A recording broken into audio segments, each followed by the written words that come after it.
Hello guys, দেখুন আমাদের এলাকার কমান জামাইবাবু মনির সাহেব তার দীর্ঘ সময় ধরে গোসল না করলে তার স্নান হয় না।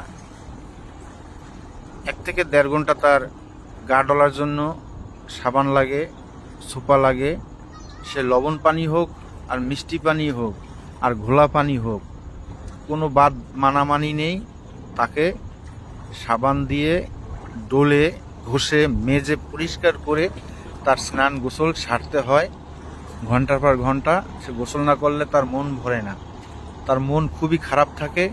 চারিদিকের রাস্তার ধুলাবালু, ময়লা, আবর্জনা তার গায়ে লেগে যায়। সারাদিন দিনমজুরি কাজ করার পরে সে একটু গোসলে স্বস্তি পায় এবং খুব আনন্দ বোধ করে।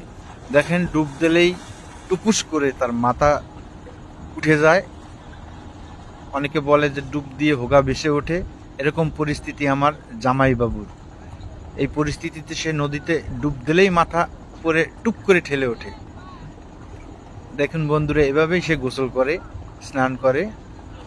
তার মনোরঞ্জন, মন খুব খুশি হয়, ভালো থাকে। দেখুন বন্ধুরা সবাই।